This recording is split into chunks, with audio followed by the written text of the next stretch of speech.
नमस्कार, मी प्रियंका गडवे. MCN न्यूजच्या या विशेष मुलाखतीमध्ये आपल्या सर्वांचं स्वागत आहे. आज आपल्यासोबत बालरोग तज्ज्ञ आहेत doctor Sunil Jadhav sir. Sir नमस्कार. अर्थातच आता बालक दिन आहे आणि बालक दिनानिमित्त हा विशेष इंटरव्ह्यू आम्ही घेत आहोत. JJ+ मल्टी स्पेशालिटी हॉस्पिटलमध्ये सर बालरोग तज्ज्ञ आहेत. सर 1 ते 5 वयोगटातील मुलं म्हणावे किंवा मग त्यापेक्षा जे मोठे आहेत त्यांच्या आरोग्याची काळजी आपण कशी घेतली पाहिजे? आता आपण तुम्ही जसं म्हटलात 1 ते 5 आपण 1 ते 5 का विचार करतो हा एक सगळ्यात पहिला प्रश्न आहे. कारण 1 ते 5 हे फार नाजूक वय असतं. 1 ते 5 वर्ष वयोगटामध्ये आजार होण्याचं प्रमाण जास्त असतं. जसं मी म्हटलं नाजूक असतं. नाजूक असलं म्हणजे काय की रोग प्रतिकार क्षमता जी असते ती कमी असते. इम्युनिटी ज्याला आपण म्हणतो थोडक्यामध्ये. तर ह्या 1 ते 5 वर्ष वयोगटामध्ये काळजी घेणं फार गरजेचं असतं. आपण जसं बघतो हॉस्पिटलमध्ये जर तुम्ही कधी आलात लहान मुलांच्या तर तिथे तुम्हाला 1 ते 5 वर्षातलेच जास्त मुलं दिसतात. कारण ते जास्त आजारी पडतात आणि नॅचरल आहे की जर नवीन मूल म्हणजे नवीन पेरेंट्स असतात, पालक असतात, जर लहान बाळाला काही जर झालं काहीतरी त्रास झाला तर सगळं अख्खं घर डिस्टर्ब होतं आपण बघतो. त्यामुळे हा प्रश्न फार महत्त्वाचा आहे की 1 ते 5 वर्ष वयोगटाच्या मुलांमध्ये आपण कशी काळजी घ्याल जेणेकरून त्याला कमीत कमी हॉस्पिटलमध्ये जायची गरज पडेल. तर सर्वात महत्त्वाचं म्हणजे तुम्ही बाळाची आहार सर्वात पहिला पॉईंट म्हणजे त्याला काय देत आहे. 1 ते 5 वर्ष वयोगटामध्ये आपल्याला जसं माहिती आहे की आपण 0 ते 6 महिन्यापर्यंत बाळाला फक्त आईचं दूध देतो. बरोबर. म्हणजे आईच्या दुधाव्यतिरिक्त त्याला दुसरं कशाचीच गरज पडत नाही. ज्याला आपण नॅचरल थिंग म्हणतो. कुठलाही प्राणी असेल ते त्याला आईचं दूधच लागतं पहिल्या 6 महिन्यापर्यंत. 6 महिन्यापर्यंत आपण पाणी सुद्धा देत नाही, त्याची गरज नसते. कारण दुधात त्याला जे काही गोष्ट लागते ते सगळं मिळतं 6 महिन्यापर्यंत. 6 महिन्यानंतर त्याला हळूहळू आपल्याला वरच्या गोष्टी द्यायला लागतात. जसं वरचं दूध आहे किंवा वरणाचं भाजीचं पाणी, लिक्विड्स आम्ही म्हणतो. म्हणजे त्याला आम्ही विनिंग फूड असं आम्ही म्हणतो की ज्याच्यामध्ये आपण वरच्या गोष्टी आपण जे डेली घरी खातो त्यातल्याच काही गोष्टी पण पातळ प्रमाणामध्ये द्रव्य प्रमाणामध्ये आपण लहान मुलांना देतो. आणि मग हळूहळू जसं लहान मूल मोठं व्हायला लागतं, खेळायला लागतं, फिरायला लागतं तर त्याची गरज वाढत जाते. म्हणजे त्याला एनर्जी जास्त लागते. एनर्जी जास्त लागली म्हणजे आपल्याला त्याला नॅचरल फूड किंवा आहार जास्त द्यायला लागेल. मग तुमच्या घरचं तुम्ही तुमच्या घरी जो आहार घेतला जातो तोच तुम्ही द्या. मला इथं सांगावंसं वाटतं की आता जर तुम्ही TV ऑन केला किंवा मार्केटमध्ये गेले तर बेबी फूड्स म्हणून खूप तुम्हाला ॲडव्हर्टाईज मिळेल. पण शक्यतो बेबी फूडची कुठल्याही बेबी फूडची गरज नसते. तर तुमच्या घरी जे बनतंय तेच व्यवस्थित साफ स्वच्छ बनवून त्याला खाऊ घालणं हे महत्त्वाचं आहे. आणि शक्यतो जंक फूड किंवा फास्ट फूड याच्यापासून लांब ठेवलं. तर हा सगळ्यात मोठा महत्त्वाचा भाग म्हणजे आहार.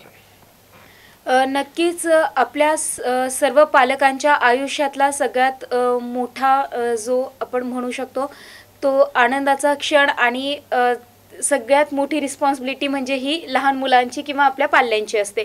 सर जसे जसे मुलं मोठे होतात तशी तशी त्यांची शारीरिक आणि बौद्धिक वाढ देखील होते. तर त्या संदर्भात आपण काय सांगू शकतात? जसे की त्यांचे विकासांचे जे काही टप्पे आहेत ते कसे असतात? बरोबर. तर आता जसं एक लहान बाळ जन्माला येतं तर त्याला आम्ही म्हणतो की ते एक असा प्लेन पेपर असतो, कोरा कागद असतो. म्हणजे आणि त्याच्यानंतर हळूहळू आपण बघतो की ते लहान बाळ एक एक गोष्ट शिकायला लागतात, एक गोष्ट आत्मसात करतात. तर आम्हाला ज्यावेळेस आम्ही प्रॅक्टिसमध्ये आम्हाला नेहमीच प्रश्न येतो ज्यावेळेस लहान बाळाला घेऊन आई येते, बाबा येतात, त्याचे पेरेंट्स येतात, तर माझं बाळ हे व्यवस्थित त्याची वाढ बरोबर होते की नाही, शारीरिक असेल, मानसिक असेल, बौद्धिक असेल, ही वाढ बाळाची बरोबर होते का नाही याची चिंता सगळ्यांनाच असते. मग प्रत्येक आई जास्त करून म्हणतेच की बाळाची उंची वाढत नाही, बाळाचं वजन वाढत नाही आहे, बाळ बघत नाही किंवा काही गोष्टी असतात. पण आपल्याला हे लक्ष घ्यायचं की तुम्ही बाळ जन्माला आल्यानंतर काही वयानंतर काही गोष्टी डेव्हलप होतात. हे नैसर्गिक आहे. तर त्या नॅचरल गोष्टीमधून आपल्याला त्या बाळाकडे बघायचंय. बाळ असं अचानकपणे तुम्हाला तुमच्या अपेक्षेनुसार सगळं काही करणार नाही. तर त्या एक वेगवेगळ्या टप्प्यामध्ये आपल्याला बाळाची डेव्हलपमेंट बघावी लागते. सर जसं की आपण सांगितलं होतं की यामध्ये सुद्धा खूप काही स्टेप्स आहेत. त्यामध्ये हालचाली आणि भाषा यावर तुम्ही काय सांगताल की म्हणजे लहान लेकरांची हालचाली आणि त्यांच्या भाषा ज्या आहेत त्या कशा आपण समजल्या पाहिजे किंवा त्या कशा समजून घेतल्या पाहिजे? बरं, फार महत्त्वाचा आणि चांगला प्रश्न आहे हा. आता हालचाल म्हणजे काय, आम्ही त्याला आमच्या मेडिकल लँग्वेजमध्ये मोटर डेव्हलपमेंट म्हणतो. मोटर म्हणजे तुमच्या स्नायू, तुमची हालचाल करण्यासाठी वापरली जाणारी जी प्रक्रिया, जे काही गोष्टी आहेत शरीरामध्ये, त्याला आम्ही मोटर सिस्टीम म्हणतो.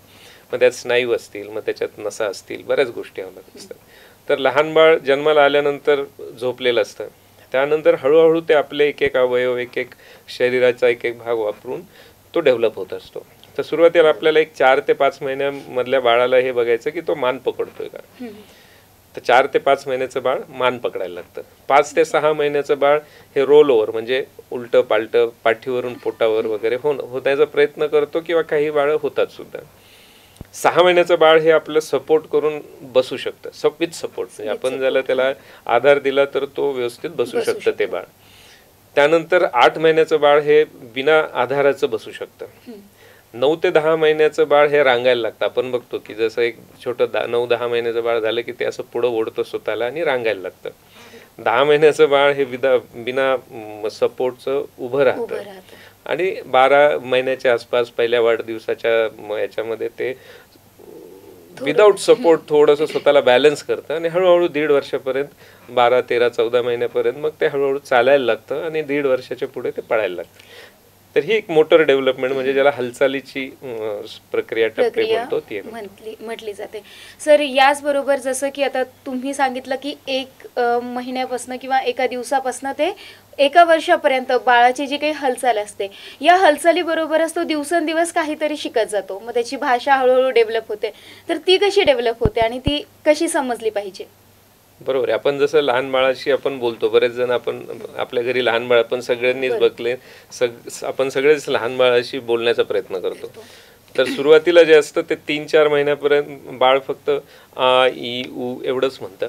6 महिन्यापर्यंत साधारणपणे आम्ही त्याला बॅबलिंग असं म्हणतो. बॅबलिंग म्हणजे आ आ ई ई बाबा असं ते एकच शब्द डबल म्हणतो. आपल्याला बघितलं असेल की ते बाळ आ ई बाबा दादा असं काहीतरी म्हणतं, पण त्याला मिनिंग नसतं. मिनिंग नसतं म्हणजे काय, तो काय बोलतोय हे त्यालाही मिनिंग नसतं, बाकीच्यांना नसतं. आणि मग हळूहळू जसं 1 वर्षापर्यंत बाळ यायला लागतं तसं त्याला एखादा शब्द उच्चारायला जमतो. म्हणजे जसं घरातल्या कुणाच्या व्यक्तीचं नाव बरोबर घेतो, म्हणजे आईचं नाव आई असेल, मम्मी असेल, मम्मा असेल, तर तो बरोबर घेतो. आणि त्या व्यक्तीला म्हणजे एक अर्थपूर्ण शब्द, म्हणजे थोडक्यात पहिल्या वाढदिवसाला ते अर्थपूर्ण शब्द बोलतं.